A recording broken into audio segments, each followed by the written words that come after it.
We're coming to you live from the real heart of the resistance, the most dangerous studio on the planet. At Defense Distributed, home of the Ghost Gunner and the Crypto D&D Studio, where we're printing and milling out freedom, undermining the banks and the man, but having some fun while we do it. Chief, mate, what do you want to do tonight? The same thing we do every night, Pinky. Try to take over the world. The Pinky and the Brain, yes, Pinky and the Brain. One is a genius, the other's insane. They're laboratory mice, the genes have been sliced. They're Pinky and the Brain, brain. We're Animaniacs. We have paid for play contracts. Oh, wait, different show. Welcome, guys, to the Crypto Show.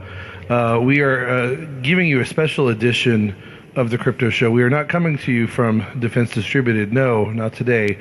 We are coming to you from the sunny climes of Acapulco, Mexico on this lovely Sunday, February 26th, in the middle of Anarchapulco.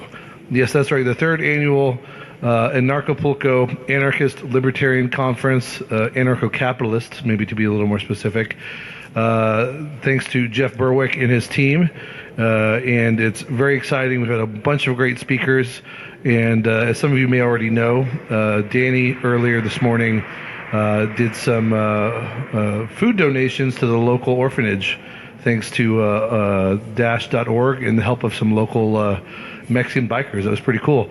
Well, we've got a special debate here for today, or let's just call it a roundtable discussion.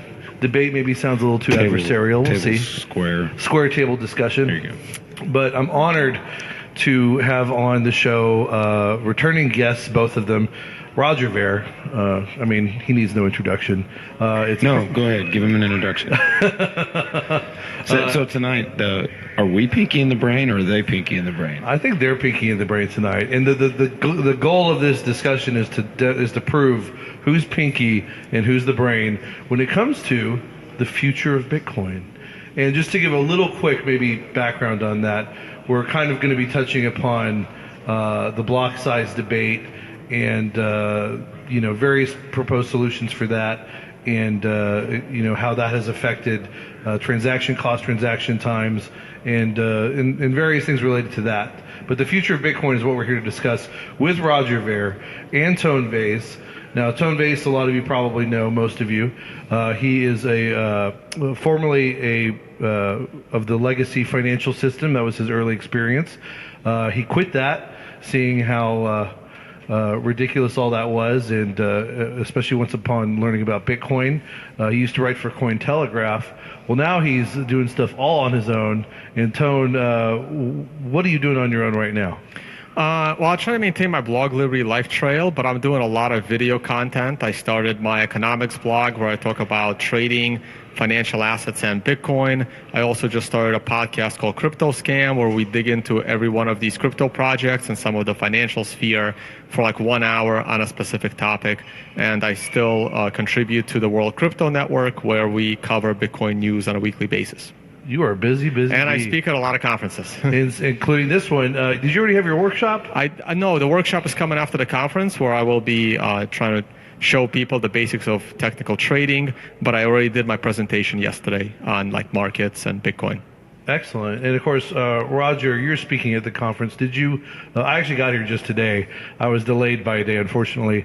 You're speaking at the conference as well. And what are you speaking on? I'm speaking on why cryptocurrencies are the best tool for more economic freedom that the world has ever seen. I agree with that. Do we even need a speech about that? Can we just all agree on that? No, but that's an awesome topic. And so let's get right into it, because we only have a limited amount of time. Again, we're discussing the future of Bitcoin, and I think it's appropriate that, Roger, you start us off. Yeah, I actually think it would be helpful to give my background in regards to my involvement in Bitcoin, since we just heard Tone. So I was actually the first person in the entire world to start investing in Bitcoin startups. I've been involved in Bitcoin for more than 6 years. I got involved in 2011 and poured my heart and soul into Bitcoin for the last 6 years because I saw this as the best tool the world has ever seen to achieve more economic freedom. And more economic freedom raises everybody's standard of living. The rich and poor in every country across the world, the more free trade the world has, the better off everyone is. And Bitcoin is the tool to enable, bring that to the entire world. So when I saw this, I had a previous startup in Silicon Valley. It was actually a medium-sized business with quite a few employees and sales to companies all over the world. I dropped everything with that and focused on Bitcoin. Became the first person to start investing in Bitcoin startups years before traditional venture capital firms got involved. And I did that because I wanted to see Bitcoin become a worldwide peer-to-peer cash system in which anybody can transact with anybody else without requiring permission from a bank or government or anybody else. And the whole subject of this debate is that the goal of Bitcoin and the roadmap for Bitcoin is being altered by a bunch of people that came to Bitcoin much more recently than myself. And I'm very, very upset with that because I want to see Bitcoin become a currency that can be used by everyone all over the world to transact with anyone without needing permission. And that the ability of Bitcoin to do that is being undermined at the moment. And that's very, very, very concerning to me. Absolutely. And, it is a good thing that you give us your background. I mean, most people are going to know who you are, but it still pays to recap that, especially because it also reminds us of your credibility in the space. Because like you said, it's only been the past year or year and a half maybe that any big venture capital has gone into the space, whether it's with blockchain technology generally or Bitcoin specifically. And so you are years ahead of the pack. And so putting your money where your mouth is a real testament to not just the confidence you have in this technology and the future of it, but knowing what it's all about and being savvy about it. And, I couldn't agree with you more. I think Bitcoin should be for everybody. That's the whole point of any truly market currency, which Bitcoin is and can be still. But, there are things that can maybe prevent that from happening. Now, Tone, what's your response to that? Don't you want Bitcoin to be for everybody? Don't you want a truly market-based, democratized currency that can lift all boats? Of course I do. But I feel that we need to do it in the safest possible way. And the safest possible way is with the smartest developers in the room, who I believe are the ones that have created Segwit. And they have gotten us this far. I trust their judgment. And we can get into some of the more details, but I'm a huge supporter of Segwit. And that's the direction I would love to see Bitcoin go. So other than appeal to authority, do you have a reason why you think segregated witness is the right way to go? Well, it's not because you just gave a straight appeal to authority. They're the smartest guys in the room. I'm going to follow them. Give us your own reasons. Well, they're more technical than me. I don't have the ability to read the code. There is a huge group of decentralized developers. It's like saying, no, I'm sorry, I don't think people in a town should have a say in how the nuclear reactor in that town should be running to provide them electricity. I think it should be nuclear engineers that are responsible for the decisions on how to create. This is not the best analogy, but I outsourced my technical decisions to a very large decentralized group of developers. And that's their solution that they think is the safest and the best. And there's over 100 people involved in that project. Now, I will say real quick from my own experience doing the crypto show, we've had guests on for this very discussion on both sides of the issue. And the guests on both sides of the issue have been not just intelligent people, but people with the proper credentials for knowing the technical aspects of this problem. So I certainly understand where you're coming from. You want the people with the right knowledge to maybe make the decisions, or to at least try to convince people to be on the better side of things. But I would say that both sides of this issue have plenty of that. So it's maybe not so much to simply appeal to who has the right technical smarts, because again, I think there's plenty on both sides. What would y'all say? I don't think there's plenty on both sides, but I'll let Roger answer. So I think it's important to review the history of what's went on with Bitcoin. So Bitcoin was clearly created to be a peer-to-peer digital cash. And Satoshi Nakamoto was the name of the person that created Bitcoin. And he left the project, and when he did, he turned over the entire project to Gavin Andresen. And around that time is when I got involved, and a whole bunch of other people got involved, and we got really excited about that. And Bitcoin was doing really, really well, and everyone's excited about the current price. The current price is about what it was 4 years ago. I'm sorry, 4 years ago, 2013. So that's not all that exciting. And if you look at that, Gavin Andreessen did an amazing job leading the project. We knew that scaling issues were going to be an issue. He tried to solve that. And a bunch of people that came to Bitcoin much more recently treated him absolutely horribly and basically kicked him out of the project. That's the guy that the actual original creator of the project turned over the project to continue on the path that we were going. And a bunch of new people came to Bitcoin and they said they think it's a good thing if Bitcoin transactions are very expensive. They think it's a good thing if the Bitcoin blocks are full all the time. They think it's just fine and if everyone has to bid against each other to get included in a Bitcoin block. That's absolute madness. People are going to start using something other than Bitcoin. We need to build Bitcoin into the absolutely best, most convenient, easy to use system for everybody in the entire world to use. And that means fast confirmations, low risk of double spends, and low transaction fees to do that. And it's terrifying for me that a bunch of people come in and think that if Bitcoin transactions cost $100 each, people are going to continue to use Bitcoin, and that's absolute madness. They're going to use something else. Well, I mean, including myself. I can comment on that. Look, I use that. I say that very often. Like, look, if the status quo remains, if we don't end up scaling anything, Bitcoin transactions could get to as high as $100 per transaction. And I don't want it to go there. I don't. But they don't even need to go that high. No, they will go that high if we do not scale Bitcoin. But they don't need to go that high to be a huge impediment. You know what I'm saying? No, I understand that. But if we don't find a scaling solution, Bitcoin transaction fee will go to $100, and I don't have a problem with that. I honestly don't. And why don't you have a problem with that? Because again, at the beginning of this, he made an opening statement, and I basically asked you if you agreed with with basically the opening statement about being democratized and available to everybody. You said you did, but with all due respect, it seems like if you have no problem with it having $100 transaction fees, that contradicts your agreement with that original statement. No, it doesn't. Because Elaborate. I don't want like a debt ceiling increase. I don't want a half-ass solution to fix something half-ass. I would rather it not be fixed and have Bitcoin be high volume, important $100,000 transactions, but at least stay safe, not fork, not have to explain why there's two Bitcoins. So if that's my choice, I want Bitcoin to scale. I think it can scale very safely with Segwit. But if the core developers, if the core team compromises and does a hard fork, which they have tested and they have determined that a hard fork is not safe. If they compromise in any way, shape, or form on a hard fork, which I don't believe that they will, but if they do, I will lose my faith in that core developer team. And I would no longer consider Bitcoin to be programmed by people that want the best for Bitcoin. I would rather have the status quo and have that transaction fee go very high and have it be used for $100,000 transactions or even $1,000 transactions that may be able to afford that $100 fee when they need it. You know, as far as the hard fork is concerned, it is a scary thing. You know, I'm not a technical expert by any means in this stuff, but we've had on guests too who would disagree that a hard fork, while it might have its risks, is necessarily a bad thing or couldn't turn out very well. And, you know, again, I will say that being uncomfortable with a hard fork still doesn't solve the current problem. And let me put that in the context real quick of, we had Eric Lombroso on the show. And, you know, I'm trying to be as agnostic as I can, by the way, but still, I will try to call out what I think needs to be more elaborated upon for the discussion. But Eric Lombroso of Bitcoin Core, brilliant guy. We had him on, excellent guest, had excellent answers to all of our questions.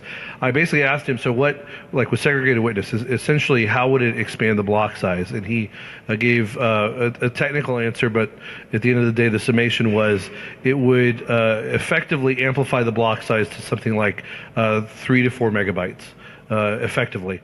And then I asked him, well, what comes after that? And there was essentially no answer. I want to put that as respectfully as possible. It's not like he was evading the question, but I guess my question is, even with segregated witness, there is a limit to how the block size is only going to be increased to a certain extent. On chain, yes, but then there would be off-chain solutions to take care of the rest for infinite scaling. And so what would you respond to that? I'd like to quote Satoshi Nakamoto, the creator of Bitcoin. And in his own words on a public forum for everyone to see in 2010, he said that in regards to Bitcoin scaling, he said the ultimate solution is to allow the blocks to get as big as they need to get. And that's the Bitcoin that I signed up for. That's the Bitcoin that all the early adopters signed up for and understood that that was going to be the roadmap.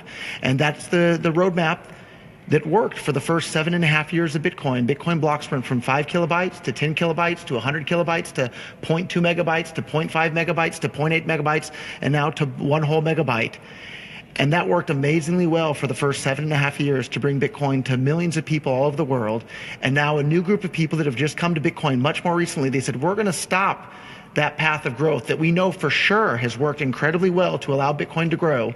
We're going to completely alter that and try and force people onto this other route that maybe will work, maybe it won't, because we haven't tried it before. We don't know. It doesn't have 7.5 years worth of a track record to show that it works. And that's terrifying for me. That should be terrifying for anybody who's holding money in Bitcoin. We know the system that's allowed Bitcoin to go from absolutely nothing to where it is today.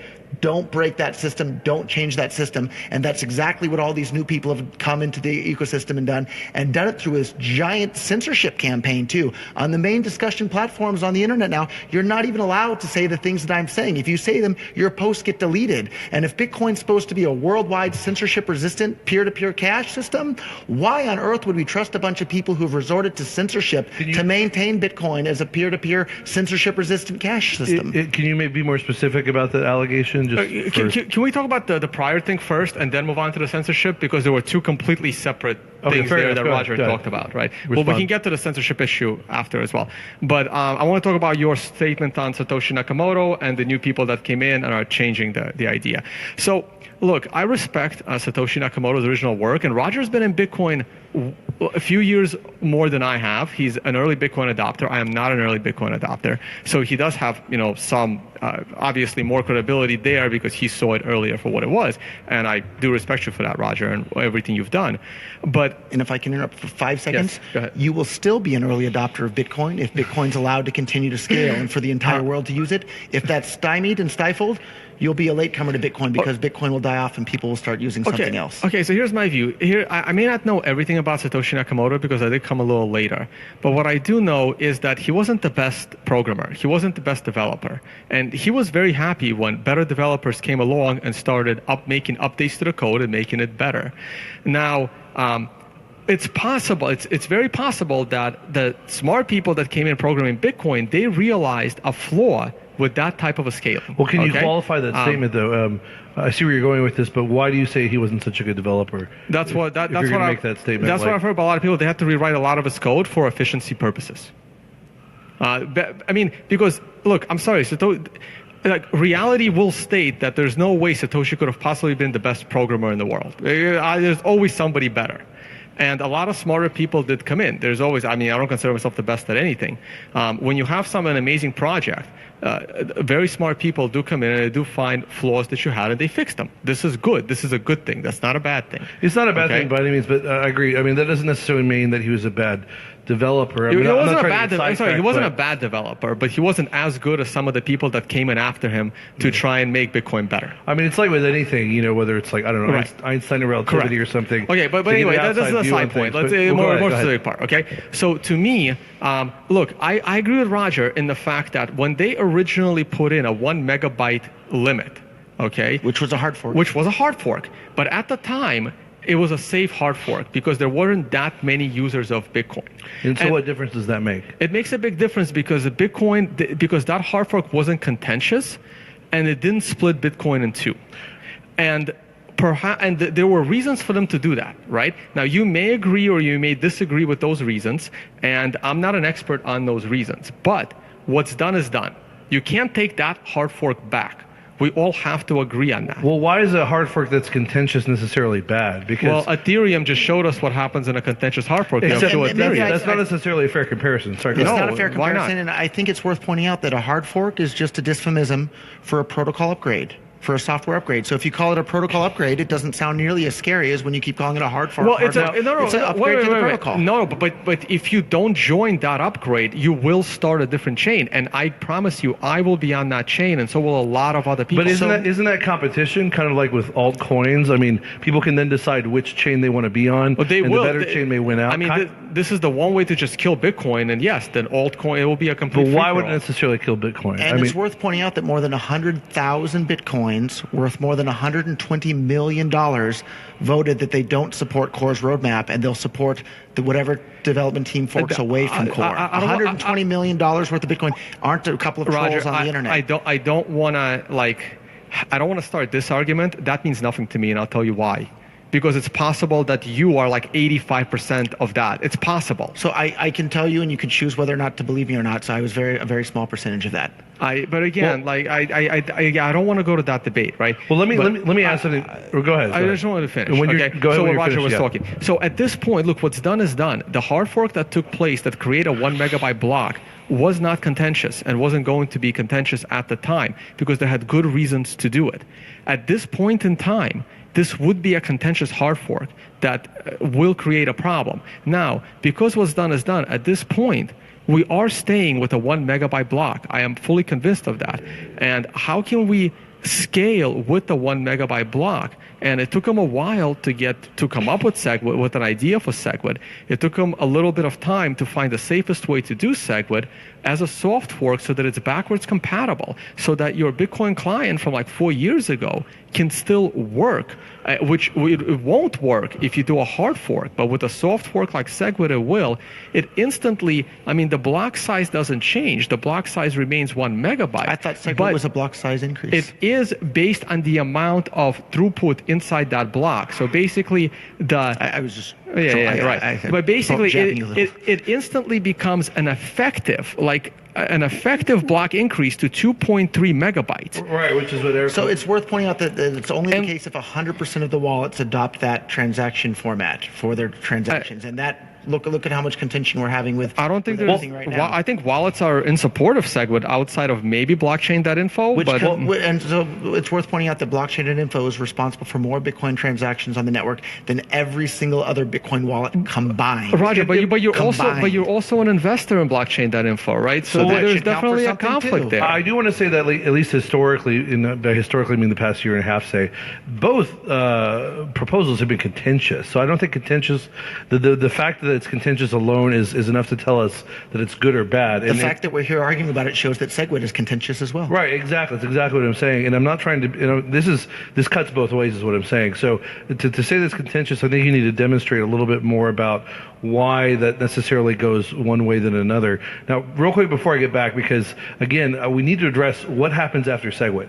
What happens once that effective limit has been reached? Because again, Eric Lombroso, with all due respect, and again, I'm not implying anything other than what happened, was not able to tell me what comes after Segwit. Segwit's not even going to happen. It's pretty clear. It has until December to activate, and it's lounging at 25%. It's not going to activate. I have the latest numbers. I have the latest numbers. I actually looked at them today. So right now, miners are at about, they're getting close to 27, 30%.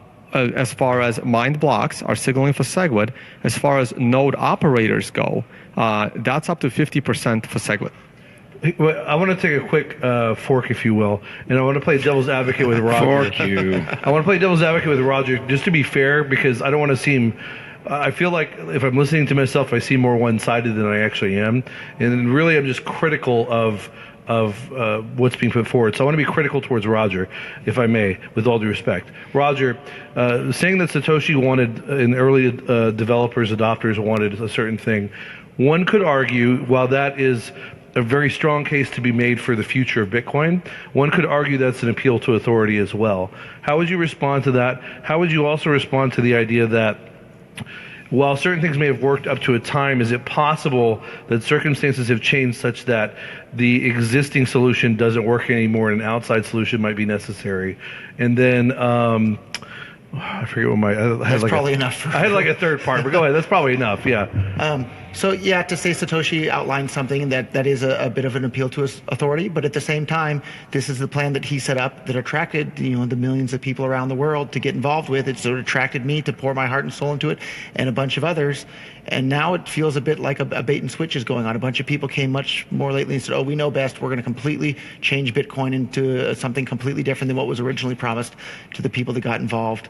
That's really, really frustrating for me. But in regards to your second point, we're seeing the evidence right now. Like all these companies, The blocks were never ever full until about 6 months ago, and the blocks being full are causing all sorts of problems with people trying to use Bitcoin.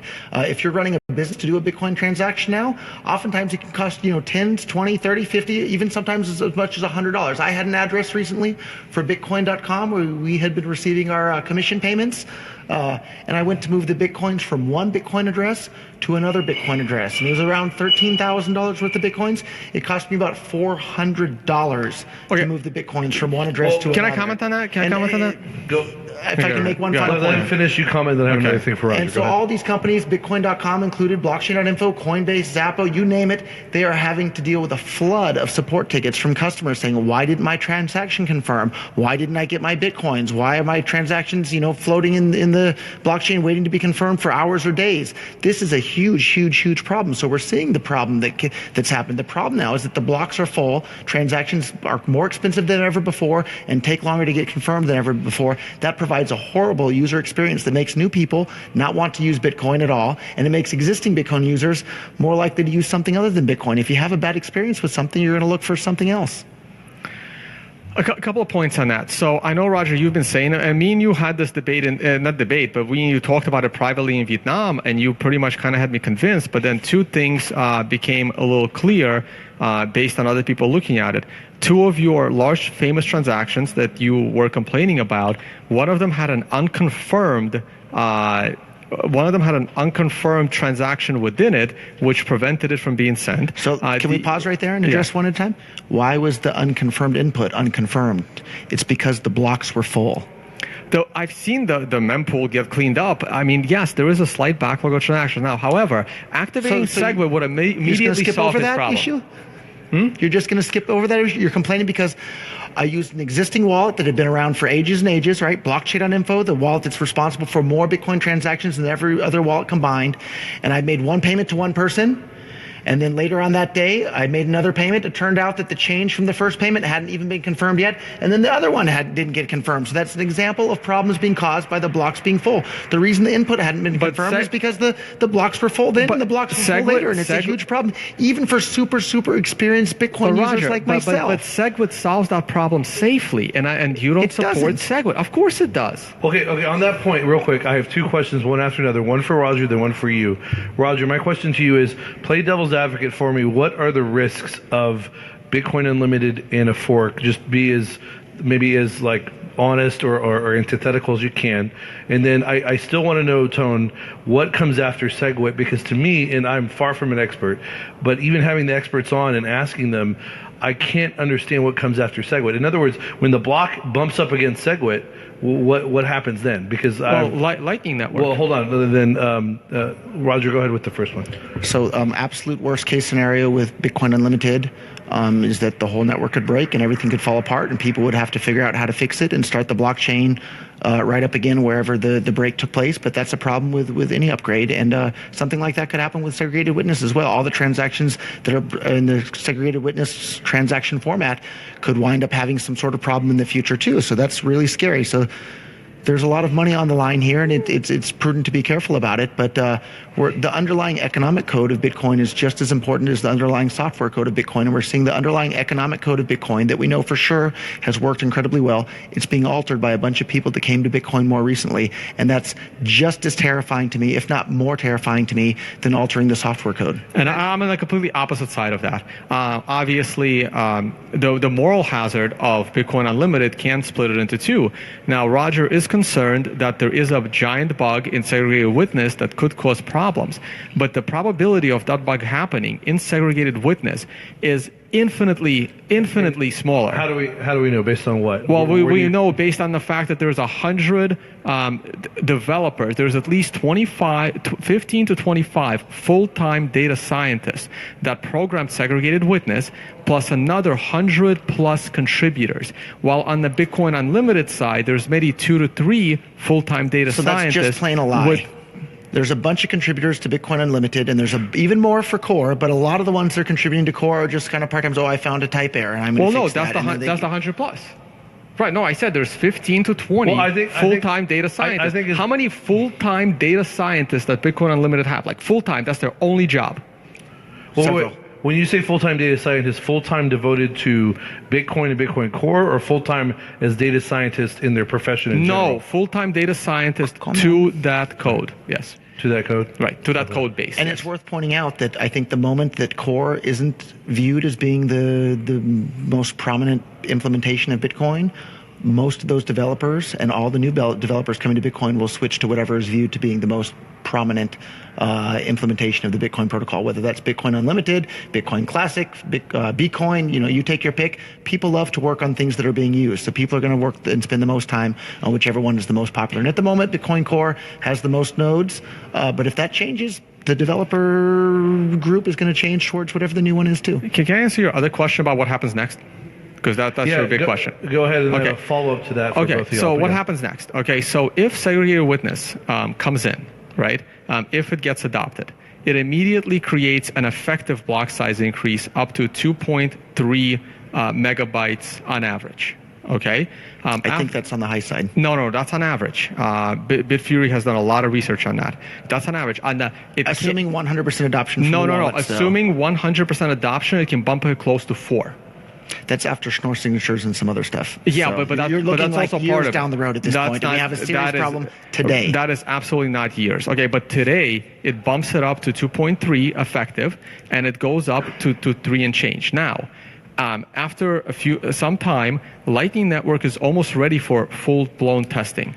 Okay, and we will see this happening on Litecoin because Litecoin is about to might adopt this before Bitcoin. So I hate to interrupt again, but what you're saying is completely inaccurate. So on Litecoin, segregated witness has even less support than it has on Bitcoin. It's early, Roger. It's early. Well, you just Rome said wasn't built that in it's a day. about to be adopted Give on Litecoin. Give and it a little It time. has even less support than it does on Bitcoin. So you're saying things that are completely false. Roger, if the whole Bitcoin, if the whole forking the blocks movement didn't happen, we'd have segregated witness in probably right around this If the current core team hadn't blocked every single scaling attempt that came previously, we wouldn't even be here with this giant problem that we have in Bitcoin today, where Bitcoin transactions take hours or days to get confirmed. The fees are high. Like, they've blocked every single scaling attempt. They're working on the safest possible way to scale Bitcoin for the future. Okay, so let's get back to that. Now, suppose that's immediately double the throughput right there. Okay, it's not immediately. How many months late was segregated witness from being? They said, oh, it's going to be ready Roger, in April. Development is hard. I spent 10 years working with Wall Street developers. So you can't say that it's almost ready. It's not even close to being ready. It's going to take years. Look how late segregated witness itself was from being released. Because they needed to keep it safe. They had to test it for over 6 months. Months and months late, but nothing else is going to be late. Everything's going to run like clockwork from here on out. Of course not. Well, I mean, to be fair, it isn't necessarily reasonable to think things will run like clockwork for really any major project. And the reason for it is good to know, but it's not necessarily relevant when it comes to the timing, because the timing is Can I mention something else on that note? Okay, so Segwit. Right now, Segwit got released in release 13.1, and then 13.2 was released, and a major release 14.0 was about to come out. Okay, Bitcoin Unlimited is still running on the 12.1 release. The difference in current Bitcoin code between what Segwit is running and what Bitcoin Unlimited is running. So Segwit is already 4,000 commits and 50,000 lines of code difference in advancement versus the code that Bitcoin Unlimited is on. So if Bitcoin Unlimited is adopted, that is 50,000 lines of code that they would need to make up, which is already currently running to support our Bitcoin transactions. So Bitcoin Unlimited would be so far behind the ball by being adopted. It's like going back a year in Bitcoin development that has already been accepted. Sorry, so are these lines of code only specific to Segwit, or this is more general? General. Okay. Well, what would you respond, Roger? If it's not useful code, then it's not useful code. So like mud pies and apple pies, maybe they take the same amount of labor. How do you know it's not useful code? So maybe mud pies and apple pies take the same amount of labor to produce, but that doesn't mean they have the same value. So it's in economics, it's called the sunk cost fallacy. If you spend hours and hours and hours doing something, that doesn't mean that you should continue or that you have to use it. And so maybe segregated witness has had thousands of man hours being used to produce it, but that doesn't mean that it's necessarily the best solution. That's a very good point. In other words, like, just because there are these 50,000 lines of code you have to demonstrate why they add value. Well, the developers, there's all these release notes as to their value. And like I said, over 100 people contribute to Bitcoin Core. They decided on this, So and what it was is it that the adopted. code does that's such a good thing that we should adopt it? And if it's a good thing to adopt, people will adopt it, especially if People have already adopted this. So let's talk about the censorship, though, too. Well, let's- Okay, Actually- we'll jump to the actually, censorship. wait, We'll before jump, we do that, we're about to real jump to the quick, censorship. Real but- quick, before we do that, before we jump into censorship, I just want one quick thing. By the way, you can always hard fork later, by the way. If you adopt segregated witness and you fill it up and Lightning Network is not ready and segregated witness is at capacity, you can then hard fork, and at that time, there might be a lot less contention. Well, and here's that's actually something I was maybe going to get to if we had time, which is why not both, and what your responses would be to that. But real quick, so before we get to the censorship, which is really important, I want to, just before I forget, I want you to explain to me what is good about side chains. Then I want you to play devil's advocate. What could be bad about side chains or go wrong? And if Roger has anything to add to that. Well, I'm not familiar with sidechains, and as far as I know, sidechains aren't necessarily safe. Lightning Network is not a sidechain. It's a different type of project. But you still brought that up. Sorry. Oh, well, I didn't bring up the word sidechain. I missed it. I don't recall saying that. If I said that, that is incorrect. Well, then go with Lightning Network. What are the pros, and then play devil's advocate. What are the cons for Bitcoin for that? Okay, so the only con that I can think of for Lightning Network is that there would be there might be less fees for miners in the future because a lot of the transactions would now go off-chain. So the miners may not benefit from a lot of the transaction fees that are going on. Could that lead to a reduction in mining power, hashing power, security, anything like that?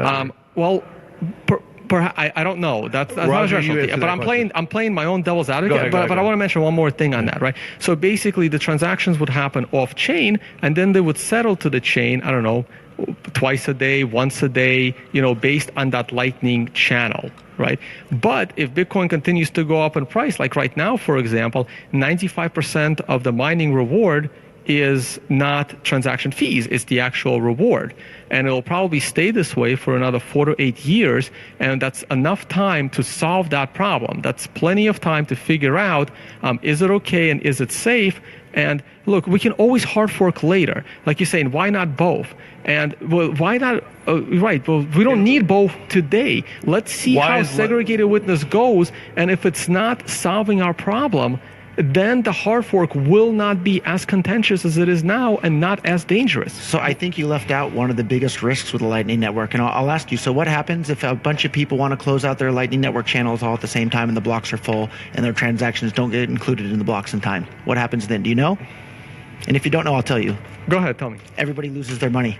It's a big, big problem. A bunch of people can have their money stolen if that happens. If the blocks are full and people are trying to close their channels and the transactions can't be included in the network, a bunch of people can lose their money. A bunch. I would need somebody way more technical in Lightning Network to debate that statement. Like, I don't know how factual that is, So you're advocating a bunch of stuff that you don't fully understand? Like, that seems like a really, really big problem. I have outsourced the technical details to data scientists. So you're appealing to authority, okay. I'm appealing to people that are smarter than me in a certain thing. So we just showed right here, I understand what's going on in your zone. I don't do my own appeal to my authority. Guys, well, to be fair, in a debate, no one's going to know everything. I mean, I respect the fact that he admits he doesn't know everything, and he defers to people who do. But it is still fair to point out what you pointed out, and we should actually look into that in the future. But it's also fair to point out that for the purposes of this debate, you can't specifically answer that for the time being. So that's something we're going to have to explore. I'm not technical enough to answer that question. Fair enough. I'm just saying. That kind of brings us to the censorship point, though, maybe, too. So let's get into that, because real quick, I want to say, if this is what you're saying is true at all, if you have to resort to censorship for an idea, that's very problematic. Right. And so yesterday, Tone and I got to talk a little bit, and I mentioned a development that came from the Bitcoin Unlimited team called Extreme Thin Blocks, which and Tone was concerned about block propagation time. And of course, block propagation time is an issue for Bitcoin miners. Extreme Thin Blocks, completely developed by the Bitcoin Unlimited team, allows a block to be transmitted across the Great Firewall of China faster than blocks could previously transmit from one node to another node, not traversing the Great Firewall of China. And Tone said, wow, that sounds really neat. I'd never heard of that. And I replied, the reason you never heard about that is due to the censorship going online, where you're not even allowed to talk about the interesting things that's being created by the Bitcoin Unlimited team. Where is this happening? And so sadly at this point, our Bitcoin, right, Reddit.com is one of the top, I think, 10 websites in the entire world. Our Bitcoin on Reddit is one of the the most popular discussion platform for Bitcoin around, and is responsible for more of the general public than getting their Bitcoin news than any other Bitcoin website in the world, and probably about as popular as all the other ones combined. So that's a really, really big deal. And sadly, the person that controls that Reddit subforum will delete any post that's critical of segregated witness, will delete any post that advocates for Bitcoin Unlimited, will delete. One guy had just posted some quotes of Satoshi himself. I'll reply to that. They were deleted. So what are your thoughts ahead, on the Tone. censorship that's going on there, Tone? Tell us your thoughts, please. Well, before we go to the censorship, I want to comment on Exton. So after Roger told me that yesterday, I looked into it, okay? And Roger also told me that the presentation for Exton was rejected from Milan. You informed me that as well, so I looked into it a little bit. And what I was informed by several people, that there is even a better solution to that problem for block propagation, and it's called compact blocks. That was developed by the Bitcoin Core team, copying Extreme Thin from the Bitcoin Unlimited team. Thin blocks from Bitcoin Unlimited came out first, and then the Bitcoin Core team copied them. So that's an example of the Bitcoin Unlimited team coming up with a better idea than the core guys. And the core guys saw that and said, oh, that is a good idea. We'll copy that. Right. And why do you have a problem with that? No, I don't have a problem with that. But just a moment ago, you were saying, oh, the core team knows everything. They're so much better. The Bitcoin Unlimited team doesn't know anything. Well, here's an example of the Bitcoin Unlimited team. I think we can both agree that better block propagation technologies are a great thing for Bitcoin. I'll comment on that. on that. Okay. But again, right, there are Bitcoin Core. There are several companies, like Blockstream is probably the biggest contributor to Bitcoin Core. There's also Cypherx. There's also Chainlab. There's also Lightning Lab. There are multiple groups of developers contributing to Core. Bitcoin Unlimited could have been another one of these groups that are not contentious with those other 3, 4, 5. I'm not even sure how many there are, right? They could have all worked together, and they all do work together to get the best code. Now, if it is what you say. So if I can add one thing, it's impossible to work together when one side is censoring the other side from even having a discussion on it. I'm going to get to the censorship thing in a minute, right? But if it is what you say, if compact blocks took the idea from XFin, right, and they made it a little bit better, that was a chance for them to both work together. Now, I also found out a little more about compact blocks, because at this point, several people have informed me that compact blocks is better. I don't know if it came from XThin, but that's fact-checked. That can be fact-checked. Now, even then, it doesn't solve the Chinese firewall problem. It still, it helps, but it doesn't solve it, and it's not good enough. Even the best solution of them all, and again, yes, Core has determined this, which is their 15 to 20 full-time scientists plus another 100 contributors, which is 4 to 5 times more than what Bitcoin Unlimited has, because it's more teams working together. And they've determined that will not solve the problem. It helps, but it doesn't fully solve it. Now, on the censorship issue, unless you want to comment. No, I'm ready for the censorship issue. That's one of my favorite ones. Okay, so on the censorship issue, I am not a Reddit user. I don't have a Reddit account. I am not a Bitcoin Talk user. I don't have an account. So I will say it from the way I understand it and view it. I don't think Reddit is... I know Roger believes that Reddit is like the best form of information about Bitcoin. I personally don't feel that way. I don't think everyone should have a say in these matters. I think people that are qualified to have a say in these matters should have a say, going back to my nuclear reactor providing electricity. I don't think a random farmer should have a say in how that's being run. He might say, I want it or I don't want it in my area, but he doesn't really have a say on the technical details. However, so back to the censorship thing. So Timos runs those channels, and he had a policy. We don't talk about altcoins in these channels. And he has always viewed any attempt to hard fork Bitcoin, like Bitcoin Classic, Bitcoin XT, and more recently Bitcoin Unlimited. He viewed as posts promoting hard forking of Bitcoin as creating an altcoin from Bitcoin.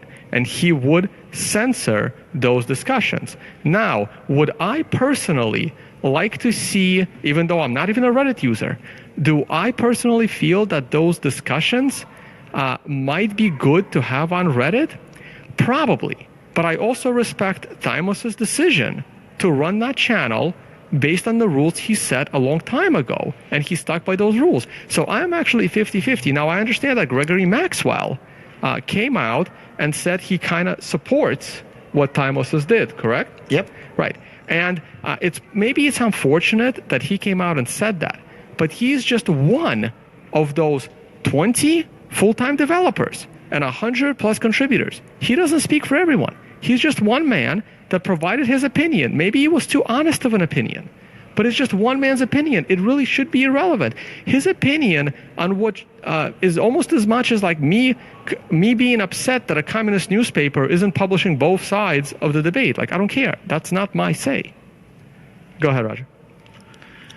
So Gregory Maxwell basically came out and said he's just fine with the censorship. Most of the other core developers have remained silent on the issue. The ones that have spoken out against it the most vociferously basically said something along the lines of, yeah, I kind of wish they wouldn't do that.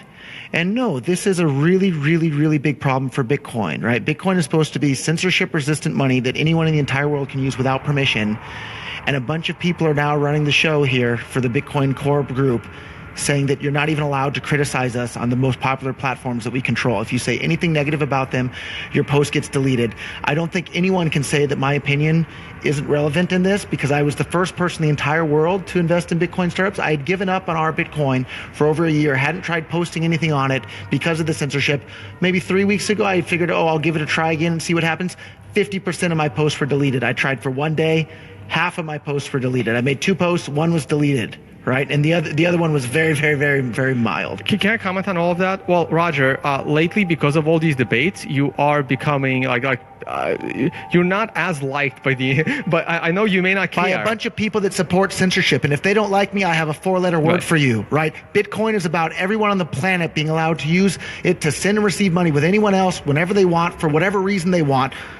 A lot of you probably recognize this shirt I'm wearing. I heard about Bitcoin for the very first time because of the Silk Road. I've never even tried smoking a cigarette in my own life, but I own my own body. And if I want to smoke crack, I'll do that. And Bitcoin's about enabling everybody on the planet to be able to send and receive money with anyone else. And when you're not able to send and receive money with anyone else, that's a form of censorship. So now a bunch of people are coming into Bitcoin saying, we're not even going to allow you to criticize what we're doing with Bitcoin. We're not going to allow you to talk about what Bitcoin's future is. We're not going to allow you to even talk about what the original guy for Bitcoin got involved in.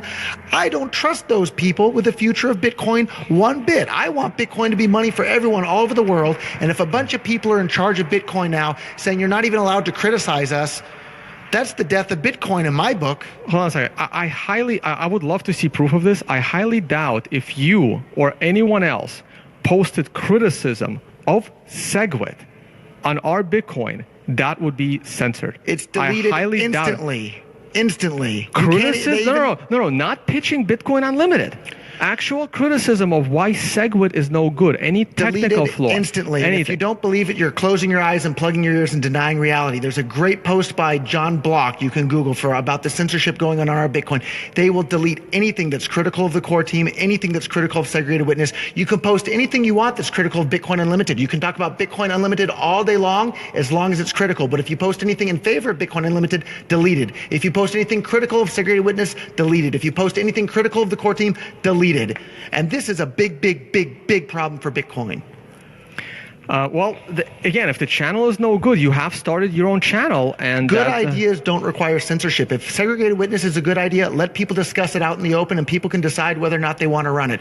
The very fact that it's requiring this giant censorship campaign, to me in my book, even if I wasn't a technical person and even if I couldn't understand the details of what's going on, if I look at the debate, one side supporting free and open discussions, the other side censoring everything they can, I know which side I'm going to side with, even without having a technical enough background to understand it. And I do have a technical enough background. And I think that's very bad. I think that's very dangerous. Very dangerous. The censorship is very dangerous and very bad? I think you going with, you not trusting the technical, people that are censoring you're people? But the engineers aren't the ones censoring you.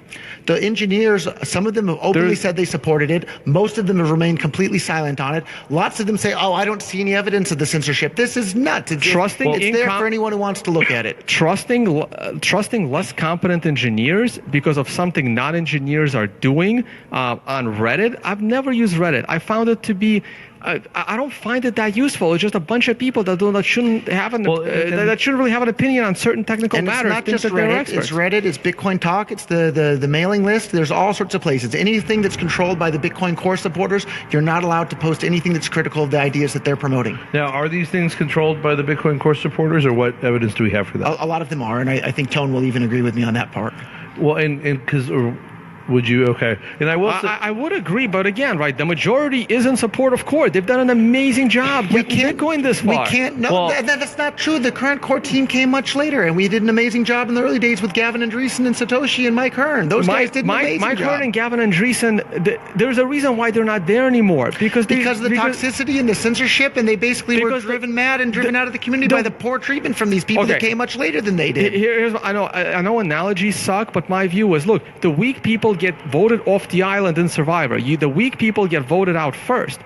But then you get to this point where the rest of the people get together, the very weak people are gone. You have a couple of strong people and a couple of mediocre people. It's the advantage for the mediocre people to vote off the strong people so that they have a chance.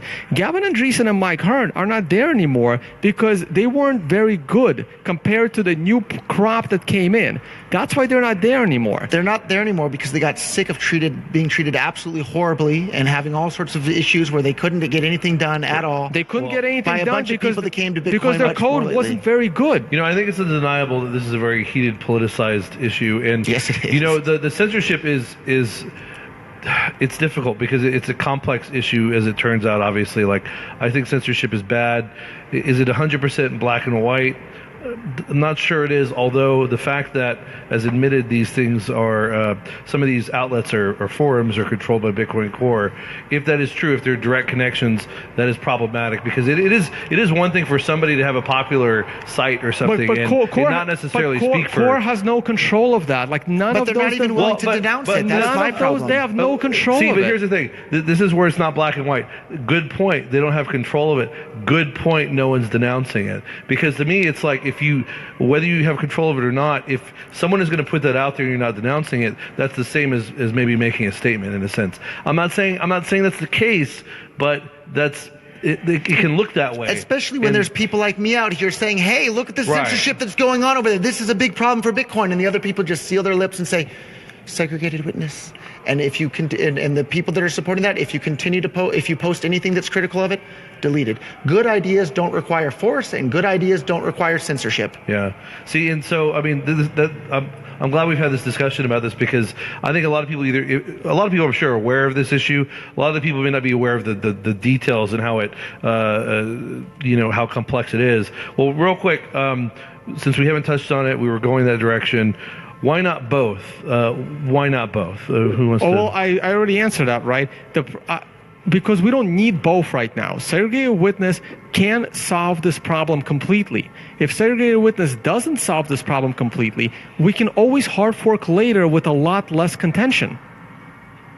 But give it a chance to solve all of Roger's problems of scaling Bitcoin. Segwit has a chance to solve it on its own without a hard fork, and he's fighting it. The problems that segregated witness solves aren't ones that need to be solved urgently. The one that needs to be solved urgently right now is that people's transactions are costing more money than ever before and are slower to confirm than ever before and are easier to be double spent than ever before. It solves that. Segregated witness doesn't solve that in the short term. Yes, it does, immediately. Tone. In order for segregated witness to make more room in the blocks and fit more transactions, wallets have to adopt it, right? Right, but it takes time for wallets to do things, right?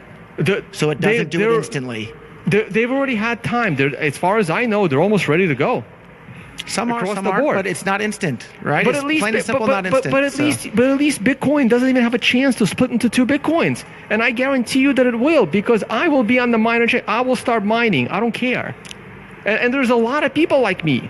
Trust me. There's a lot of people like me too. And I honestly would prefer if Bitcoin doesn't split into two. And I think it's really unlikely that Bitcoin would split into two, because unlike Ethereum, the difficulty for Bitcoin adjusts every 2,000 something blocks, right? So every couple of weeks, the difficulty for Bitcoin adjusts. So if you're mining on the minority chain, your blocks are going to be an hour or 2 hours apart. You know why that's not a problem?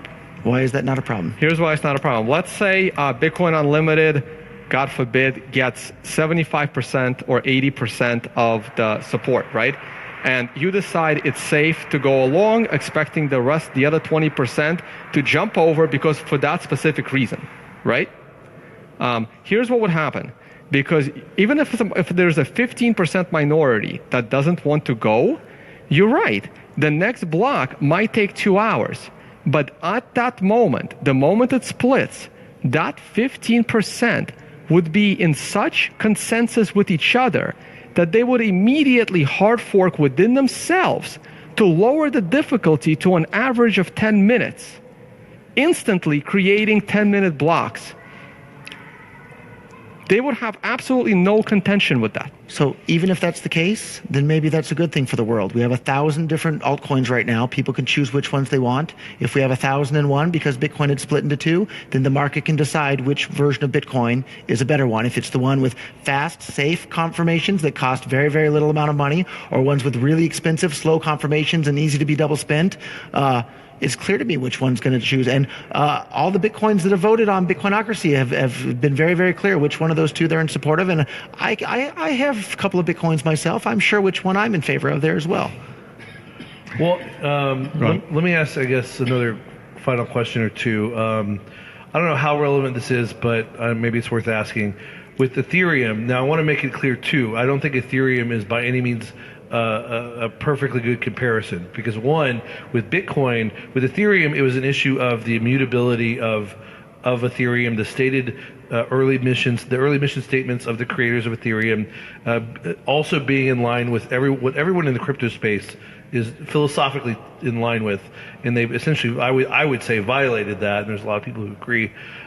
Regardless, that's sort of a side issue. I guess my question is, how has the Ethereum experiment in a hard fork been turning out, and how can we relate that at all to Bitcoin? And again, this can cut both ways. If you're going to say it's not turning out well or it's turning out well, that may or may not have to have any bearing on the Bitcoin fork, but nonetheless, it is an example of a crypto fork. And I'm just curious if there's any insights we can have from that if Bitcoin were to fork itself. Does that make sense? I think there's a real good insight we can have. So the market cap of Ethereum directly after the fork, or immediately after the fork, whereas before the fork, the market cap of the combined Ethereum and Ethereum Classic immediately after the fork was more than the market cap of Ethereum before the fork, which means that after the fork, both camps got what they wanted, and the fact that the market viewed it as being worth more shows that the market viewed it as being a good thing. So that's how I see it. I completely disagree with that, but I think it's that's a whole other debate. I think I'd rather spend my time answering the question instead of countering that one. But to me, it was a very good comparison because it shows what a small minority can achieve. Okay, and the reason, meaning Bitcoin classic, right? Classic, basically, like one guy came out. You know what? I'm gonna just not do it, and he got a lot of support. Literally, like one person, or Rico. I remember that article. It was an amazing article. That article probably inspired a lot of people to say that. So to me, that was you're right. The reason was different, right? They were trying to take back the transactions, right? To me, this is worse in Bitcoin, and I'll tell you why. Because my view, and again, I'm probably speaking for a bunch of people, because of what I said earlier. I can even show you like a graphic of a list of all the people that contributed to Core. But I keep going back to that thing. You have up to 20 full-time scientists plus 100 contributors versus a significantly smaller group. And I believe that even if the group were the same in size, it would be a really smarter group of people. By going to Bitcoin Unlimited, you're basically pushing out some of the best developers, possibly in the world, but definitely, in my opinion, the best developers for Bitcoin. Those developers will leave, and they will find other jobs. I'm sorry, they'll leave Bitcoin. I would Classic, so to speak. Well, no. If Bitcoin Unlimited forks Bitcoin, right? The developer, Bitcoin Core. Bitcoin Core developers, they will not join. They will either... Some will and some won't, and don't put words in their mouths. They can decide for themselves. Fine, you're right. No, Roger's right on that, okay? I'll do my own example, okay? For the last 2 to 3 years, I've been making my name as a content creator speaking about Bitcoin. Right now, I am a huge supporter of segregated witness. And the thing that you can't understand yourself and you're deferring to experts on? Exactly. I don't have a problem with that, No, Roger. I no. do not have a problem with that. Okay. To be fair, to some extent, that's legitimate. If you don't know, you kind of are forced to. I admit what I don't know. But I understand. I admit now, it cuts both ways. But anyway, if Bitcoin Unlimited forks Bitcoin, now I don't know what I'm actually going to do with my Bitcoin. I don't have as many Bitcoin as some people may think. I don't know what I'm going to do with my Bitcoin. I don't know if I'm going to sell it and leave. I don't know if I'm going to hold through it. Am I going to still have? But what I do know, you do Bitcoin transactions? very rarely, because I don't consider myself a real Bitcoin user. To me, Bitcoin is for censorship-resistant transactions, and I don't do any transactions that require censorship. I would buy VPN service. I only use Bitcoin when I don't want someone to know my name, but that's a different thing. Once a month, once a week, once a day, or other than I don't count ideological transactions. How often do I use Bitcoin? Not often. Not often at all. Maybe not once a day, less than that. Maybe a couple of times a week. So I find that as a recurring theme. I find a lot of the people that are supporting the current core roadmap hardly ever use Bitcoin. Lots of them don't even have Bitcoin wallets on their phones. But I use Bitcoin every single day. I can't count how many times I use Bitcoin every day. But And there's a giant problem with the Bitcoin network. I want to finish my other thought. So what I will vow to people is that I don't know what I'm going to do with my actual Bitcoin. But Tone Vays, the content creator, evangelizing Bitcoin by view of communication. The guy who uses Bitcoin very rarely? That would end. I would no longer be promoting Bitcoin. I'd probably close all my channels. I don't know what I would do with my actual Bitcoin. Hopefully, look, I want my Bitcoin to go up in value, right? If your way makes my Bitcoin go up in value, I will be rich. But Tone Vays, the content creator, will disappear, because then for me, if this pushes out the smartest people in the room, I don't know what I'm evangelizing at this point, because I know it's being programmed by inferior scientists. well, I mean, to be fair, just because you have a smaller team doesn't mean you're inferior. And as you pointed out with Ethereum, you were talking about how the smaller team kind of won out and attracted people to their cause. That could happen with Bitcoin Unlimited. Now, to be fair, on the other side, Roger said that most people who are for segregated witness don't even use wallets or use Bitcoin much. Now, to be fair, I'd rather be concerned with what the experts say rather than those people. But then again, just because the majority of experts say go one way, that doesn't necessarily mean anything either. Not to, a contentious topic like climate. Please don't go there. Please don't go there. Please don't go there. To pay for the rent. Please don't go there. Please don't go to climate change. We don't have the time for this. Please don't go there. Please, well, if you keep interrupting me, we won't have time either. My point being, there are other contentious topics that just because the majority of people believe one way, not necessarily the case. Anyway, very complex issue. Very good debate. Man, I still don't know what to think, because you guys argued it both really intelligently, and you guys both know way more than I do. So it's tough. And did we address both? Did we? What do we miss? Yeah. What do we miss? Do we miss anything? Do we miss anything? Is there any? To sum it up, and I apologize if you don't like the way I'm summing it up. So we have Tone Vays, who uses Bitcoin very rarely and doesn't hold very many Bitcoins, loves segregated witness and loves the core team. Roger Ver, the first person in the entire world to start investing in Bitcoin startups, holding a huge amount of Bitcoin, in love with Bitcoin, devoted my entire life to it for the last 6 years, is terrified about the roadmap that the core team has deviated from the original plans of Satoshi Nakamoto. I use Bitcoin more times than I can count every single day.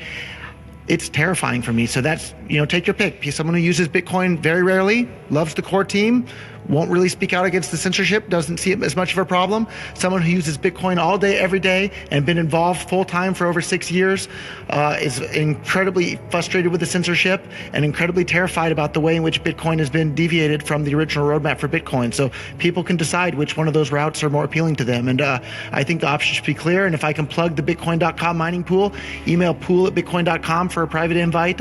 We're doing our best to have an impact on this debate. So pool@bitcoin.com. Thank you, Roger and Tone. Well, my closing thoughts, even though I, like Roger said, I am not like a full-blown Bitcoin user, but I also have a full understanding that the real users of Bitcoin, the ones that use it to survive, they don't even know this debate is happening, okay? These are the people that literally use it every day, and if they don't use Bitcoin, they don't eat because they can't replace that Bitcoin transaction with a credit card. What are those people going to do when Bitcoin transactions cost $500 each?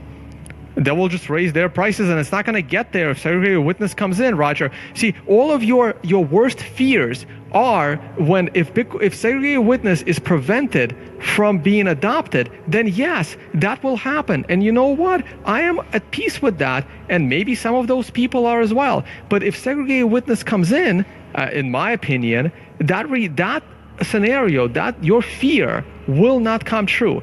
But to sum up my point, I don't know if I want to speak for the users of Bitcoin that will never show their face on a channel like this and don't even know what's going on.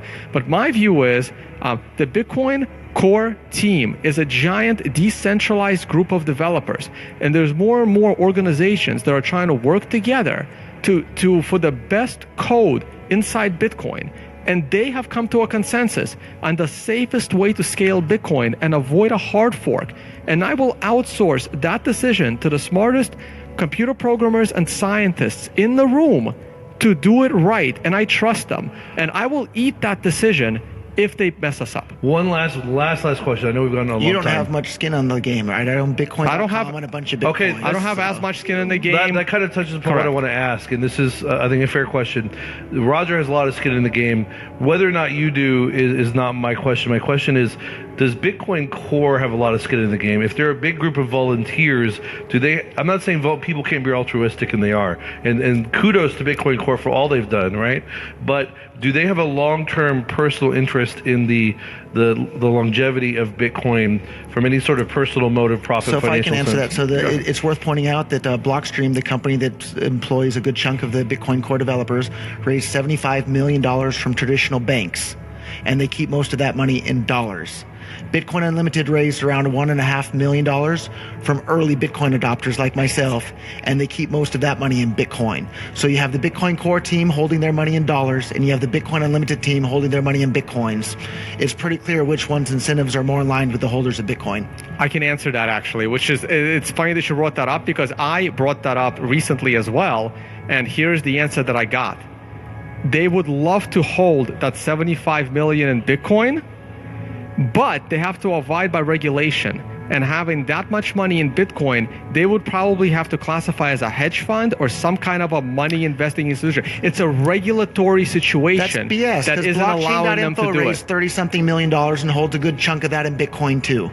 Then it has to do with the way the companies are incorporated and where they're incorporated. So that's their own damn fault for incorporating the companies in the wrong way where they can't hold Bitcoin. If you want to be involved in Bitcoin, hold Bitcoin. But they're invested in other ways as well. They're trying to use that money as efficiently as possible. People always say, well, Blockstream, they do terrible PR. They do terrible PR. They're not explaining it right. Well, it's because they're using that money on the best possible developers. It's not their job. They're not a PR company. They're a company that pays the smartest developers to program the best Bitcoin. If they start wasting half of that money on PR, we're not going to talk about it. That's what you get. You get that Dash logo right there, right? That's what happens when you start spending a lot of money on PR and not all your money on development. So I think this was supposed to be the summary, but feel free to summarize. But on top of that, yes, they're committed. 20 plus people. This is now their full-time job. Another 100 people are contributing to this.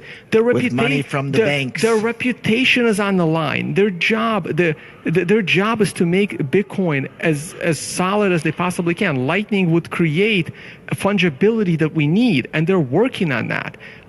Literally, like, their reputation is on the line, and to these people, their reputation is more to them than money. Just like I feel the same way. I could have been rich right now if I never quit my job, if I kept my $100,000+ job and just kept converting it to Bitcoin all throughout 2015, all throughout 2014. I would be rich right now. I gave that up to try and promote Bitcoin. And yes, I'm not rich. And yes, I'm looking at how much my flight costs to get here. And you rarely use Bitcoin at all. And I rarely use Bitcoin at all. Correct. But you really want to have a giant voice in the future of Bitcoin as someone who rarely uses Bitcoin at all. My transactions aren't censored, Roger. I don't need to. I'm trying to save as much Bitcoin as I can. I don't use Bitcoin for ideological purposes. I only use it when I have to. Fair enough. You summed it up perfectly. Thank you. You only use Bitcoin when you have to. I want to see everyone on the planet using Bitcoin for every transaction. I would too, but and to be fair to Tone, I don't use Bitcoin much either, but I still am a big believer in it, and I don't know where I fall on this issue because it's really complex. You use the crappy money and you save the good money. You use the good money all the time, and you use the crappy money that you would have used to buy more Bitcoin. Both good points, and that's the thing. There's good points on both sides. Last thing, it's only technically a question, but is a short answer. Where can people learn more about segregated witness and the arguments for it, Tone? And Roger, where can people learn more about Bitcoin Unlimited and the arguments for it? Well, clearly Reddit. Which Reddit forum do you recommend, Tone? I actually don't recommend Reddit. Look, if you want to learn about Core. Core has their own channel. They provide all of the notes.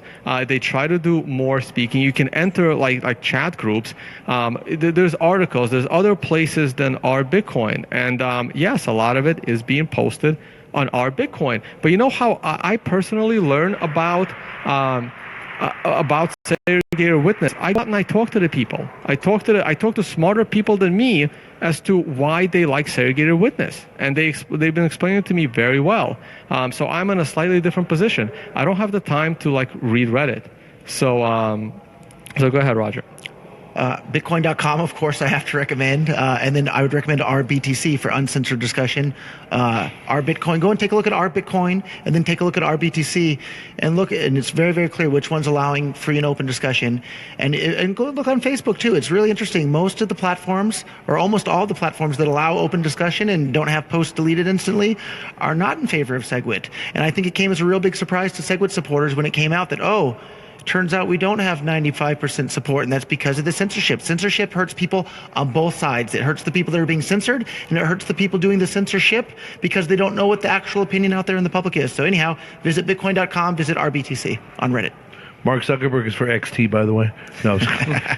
Well, in Tone Vays' final word, remind our listeners where they can learn more about you. Sure. My website is libertylifetrail.com. I try to cross-post a lot of my work there. Unfortunately, I am a one-man operation, so I don't have the time to write articles these days. I try to put out as many videos as I can. I have a twice-weekly podcast about trading and economics. And where's that available? On my YouTube channel. You can just Google Tone Vays on YouTube. Tone Vays. How do you spell that? ToneVays. The full name of the YouTube channel, it's Tone Vays, and then Liberty Life Trail. I also have a podcast called Crypto Scam. I try to put it out every week, but it depends on whether I have time to do it. You can also catch me on the World Crypto Network, where I'm on every Friday, and we talk about the latest Bitcoin news and how it affects the world and economics. Gentlemen, I'm also Tone Vays on Twitter, where I'm fairly active. Awesome. Is it Tone Vays all one word or underscore? All one word. Okay. Gentlemen, thank you so much. It's an honor to have you on the show, period. It's an honor to be a part of this discussion. This is hugely important no matter what happens, no matter who's right. And who knows if we'll ever determine that one way or another. I guess we will. But it's been an honor, and thanks for your time, boys. Thanks so much for having us on. Thank you. Excellent. Well, we'll see you all next time.